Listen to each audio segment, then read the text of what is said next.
Өлкөнүн аба кодексине сунушталып жаткан жаңы өзгөртүүлөр боюнча чет элдик компаниялар Кыргызстанды транзиттик өлкө катары пайдалана алышат. Алар жүргүнчүлөрү жана жүктөрү менен бизге конуп, андан соң үчүнчү өлкөсүнө учуп кете алат. Политики открытого неба Кыргызской республики. Кыргызстан мындай өзгөрүүлөргө даяр. Максатыбыз жүргүнчүлөргө жеңилдиктерди алып келүү болгон. Бул өзгөрүүлөр ата мекендик авиакомпанияларга эч кандай зыянын тийгизбейт. Как раз позволяет постепенно. Демилгечилердин айтымында чет өлкөгө учуучу жүргүнчүлөргө жаңы мүмкүнчүлүктөр жаралып, билет баасы 40%га чейин арзандайт. Ошондой эле тоскоолдуксуз ар кандай жүк жөнөтүүгө болот. Келишим азырынча украиналык компания менен гана түзүлгөн.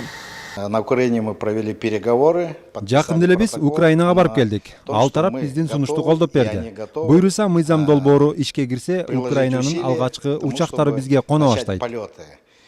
Жергиликтүү компаниялар ар кандай коркунучтар болушу мүмкүн экенин айтып, бул жагдай боюнча карама-каршы пикирлер да орун алууда. Ушул учурдагы мезгилде биз буну бир аз эрте деп ойлойбуз. Буну бир аз этаптуу түрдө өткөрүүгө чакыраттык эле ушу законопроекттин инициаторлорун. Эмнегедир Кыргызстан биринчи кара тизмеден чыгып, анан кийин ушундай ачык асман сыяктуу проекттерге киришсе туура болот деп ойлойбуз. Ал эми ата мекендик ишкерлердин пикиринде бул демилгенин ачылышы Кыргызстан бажы биримдиги боюнча кара тизмеде турганда жергиликтүү авиацияга зыянын тийгизиши мүмкүн. Ал эми эл өкүлдөрү бул долбоор менен чет элдик туристтердин санын өстүрүүнү үмүт артса, ата мекендик туристтик агенттиктер эс алуучуларды кармап калгыдай натыйжалуу курорттун жоктугун айтып, муну сын көз караш менен кароодо. Заманивать, скажем, общественность тем, что сейчас у нас там будут. Негизинен бул өзгөрүүлөр жакшы деле жагдайларды алып келбейт.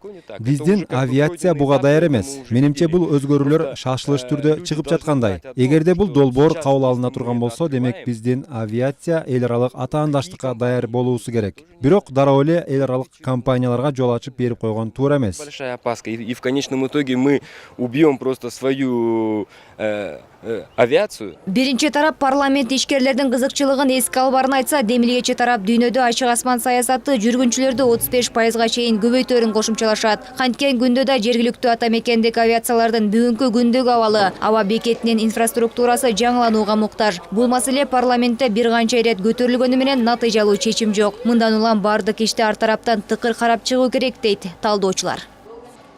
Жазгүл Мадинова, Элиза Балбакова, Эрмек Райымбеков, Нью ТВ.